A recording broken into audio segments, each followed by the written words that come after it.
C'est un métier qui est axé sur la sécurité des voyageurs, des biens, du matériel. On est dans des postes et on doit gérer les circulations, c'est-à-dire ouvrir les signaux, tracer les itinéraires à l'aide d'aiguilles, enfin l'aiguillage. Donc c'est vraiment, sans ça les trains ne circuleraient pas. Selon les différentes technologies, parce qu'il y a beaucoup de technologies différentes, moi en fait j'ai un TCO, un tableau de commande optique, avec toutes les voies tracées.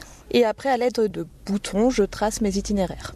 Donc je trace les itinéraires, donc place les aiguilles dans la position convenable et aussi mets les signaux au vert.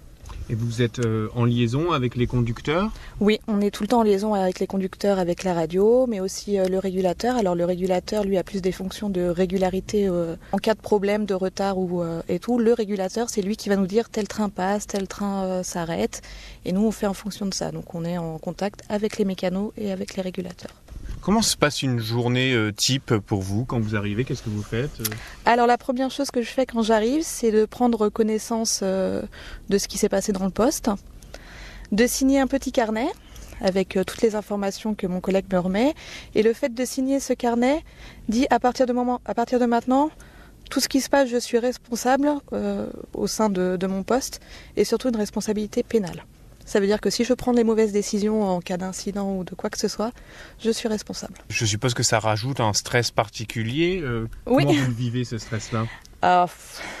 Écoutez, on essaye de faire avec, mais c'est vrai que quand tout va bien, les procédures à mettre en application sont, je dirais pas faciles, mais gérables, ça va. En cas d'incident, là, il faut vraiment se poser et se dire qu'il faut que je prenne les bonnes décisions parce qu'en cas de grave accident, ça peut aller très loin. Qu'est-ce qui peut vous arriver régulièrement comme type d'incident ? Alors comme type d'incident, ce qui nous arrive vraiment régulièrement, qu'on doit gérer, donc ça va être surtout des retards liés par exemple à des signaux d'alarme tirés, des malaises voyageurs, des colis suspects. Donc forcément les circulations sont impactées puisque du coup on ne peut pas faire circuler s'il y a un danger. Donc ça va occasionner généralement des petits retards. Mais c'est ce qui est le plus fréquent. Après, les gros retards, ça va plus être au P4, les incidents de personnes, ou les personnes qui descendent dans les voies où il y a toute une procédure à mettre en place. Et donc là, c'est vraiment plus contraignant.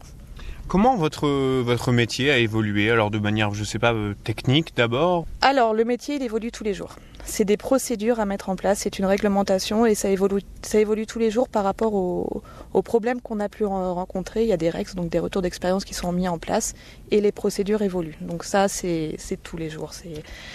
Et après, c'est au niveau des technologies.